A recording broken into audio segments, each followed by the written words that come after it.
सिमरन की छोटी बहन विभा माँ के होते हुए भी सिमरन के ही पीछे लगी रहती थी। सिमरन, आ गई हो तो इसे खाना खिला दो। बोल रही है तुम जब तक नहीं खाओगी ये भी नहीं खाएगी। क्या है विभा, तुम खा लिया करो ना, मुझे ऑफिस से आने में देर हो जाती है। और कोई छोटी बच्ची तो हो नहीं तुम जो खाना भी नहीं खाती हो कि दीदी आएगी तो ही खाऊंगी। हाँ हाँ, छोटी बच्ची ही समझ लो। और एक बात, जब आपको पता है कि मैं आपके बिना नहीं खाती हूँ तो रोज रोज क्यों बोलती हो? अरे क्या है ये, दोनों बहनें कम माँ बेटी ज्यादा लगती हो। अरे दीदी की शादी हो जाएगी तब क्या करेगी बोल? जब होगी तब की तब देखेंगे। मैं तो दीदी के साथ ही रहूंगी हमेशा। दोनों की शादी ऐसे घर में कर देंगे जहाँ दो भाई हो। खैर, मामला आया गया हो जाता है। एक दिन सिमरन के पापा जब घर आते हैं, तुम लोगों के लिए अच्छी खबर है। वर्मा जी है ना मेरे दोस्त, उन्होंने सिमरन बेटी के लिए रिश्ता बताया है। बहुत अच्छा लड़का है, सिमरन को भी पसंद कर लिया है और कल वो लोग आ रहे हैं सिमरन को देखने अपने घर। सिद्धांत अपने माता पिता के साथ सिमरन को देखने आता है। उसे सिमरन अच्छी लगती है और शादी तय हो जाती है। सिद्धांत की माँ कहती है, अब तो हम लोग ले जाएंगे जल्द ही अपनी सिमरन को यहाँ से। अरे हाँ हाँ, क्यों नहीं, आपकी ही है अब तो हमारी बेटी। दूर खड़ी विभा सब सुन रही होती है।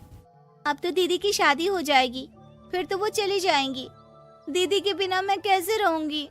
कुछ न कुछ तो करना ही होगा जिससे दीदी की शादी ही ना हो।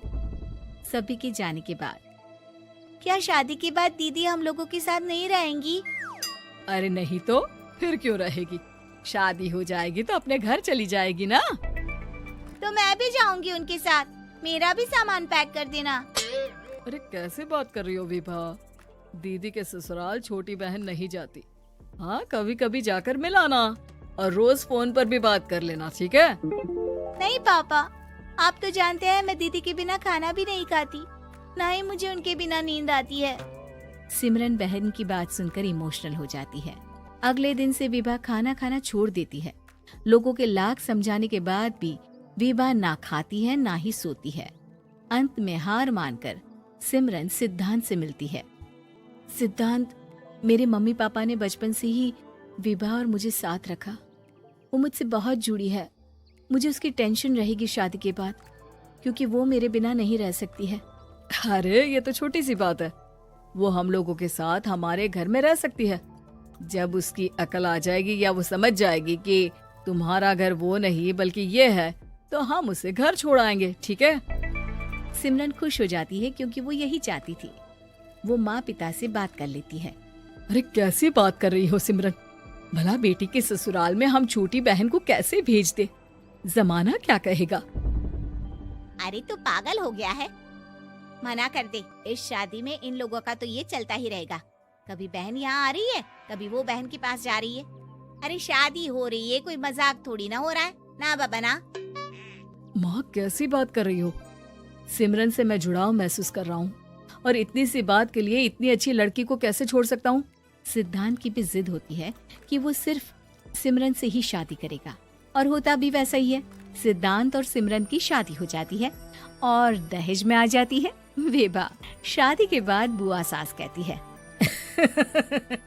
अरे माँ ना, साली आधी घर वाली होती है, लेकिन ये क्या, तुम तो उसे घर ही ले आए।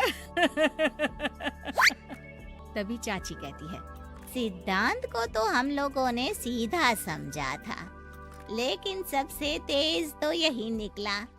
अरे देखो कैसे दहेज तो नहीं लिया, लेकिन साली पर कब्जा कर लिया। सिद्धांत ने इस और तो सोचा ही नहीं था, लोग उन लोगों के बारे में ऐसी भी बात करेंगे। वो वहाँ से चला जाता है और चुपचाप अपने कमरे में लेट जाता है। क्या हुआ सिद्धांत, तुम अचानक से परेशान हो गए, कोई बात है क्या?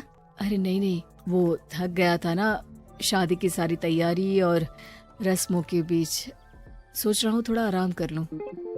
हाँ ठीक है, आप लेट जाइए, मैं विभा का बेड लगा देती हूँ जमीन पर।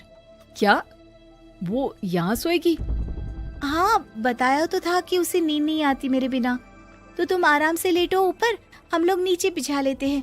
अरे नहीं नहीं, तुम दोनों आराम से लेटो ऊपर, मैं माँ पापा के रूम में जा रहा हूँ। सिद्धांत वहाँ से दूसरे कमरे में चला जाता है जहाँ सिद्धांत के पिता उससे कहते हैं, क्या बात है बेटा, तू उस कमरे में क्यों नहीं सो रहा?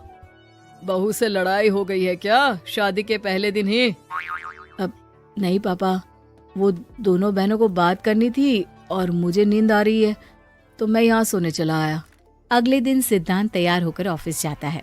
ऑफिस में लंच के वक्त दोस्त कहता है, क्या बात है सिद्धांत, इतना सारा खाना एक ही दिन में? हाँ यार, वो सिमरन को खाना बनाने का शौक है तो उसी ने बनाया है। यार हम लोगों की तो सिर्फ एक ही बीवी है, इसकी तो दो है ना। सिद्धांत को गुस्सा आ जाता है। कैसी बात कर रहा है तू? अरे तू तो भाग्यशाली है जो बीवी के साथ साथ साली भी आ गई। अरे साली लोगों की तो आधी घरवाली होती है, तुझे तो पूरी की पूरी मिल गई। सिद्धांत का पारा अब 7वें आसमान में पहुंच जाता है। वो खड़ा होकर उस लड़के से लड़ने लगता है। हाँ, मेरी शादी में मेरी बीवी के साथ मेरी साली भी आई है, ये सच है, लेकिन सिर्फ कुछ समय के लिए, क्योंकि उसने सिमरन को बचपन से ही माँ की तरह देखा और यूं अचानक वो सिमरन से अलग नहीं रह सकती थी। इसलिए सोचो, अगर मेरी बीवी उसके लिए माँ का स्थान रखती है तो मेरा दर्जा क्या हुआ? तभी वहाँ बॉस आ जाता है।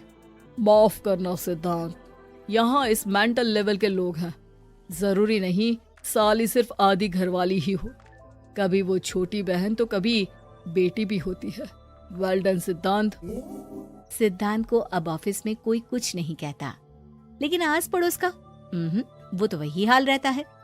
सिद्धांत ऑफिस से घर की ओर आ रहा होता है कि रास्ते में उसे अपनी कॉलोनी का दोस्त मिल जाता है। क्या बात है, चेहरे की चमक बता रही है, शादी से बड़ा खुश है तू, क्यों? हाँ यार, अच्छी लड़की और अच्छा परिवार मिलना कहाँ होता है जल्दी आजकल। यार हमें भी दिला देना ऐसा परिवार जहाँ एक के साथ एक फ्री की स्कीम चल रही हो। सिद्धांत को फिर गुस्सा आ जाता है। वो दोस्त को मारने के लिए हाथ उठाता ही है कि वहाँ विभा आ जाती है। अरे जीजू, रहने दीजिए ना, ये लोग नहीं समझेंगे कि इंसानियत क्या होती है। ये सच है कि दीदी से कैसे दूर रहना, ये मुझे पता नहीं था। आपने मुझे दीदी के पास रहने का मौका देकर ये समझने का मौका दिया कि लड़की का असली घर उसका ससुराल होता है। मैं समझ चुकी हूँ, मैं जा रही हूँ जीजू, लेकिन मैं खुश हूँ कि आपने मुझे अपनी छोटी बहन समझा। सभी उन लोगों को देखकर ताली बजाने लगते हैं। विभा अपने घर चली जाती है और सिद्धांत खुशी खुशी सिमरन के साथ रहने लगता है।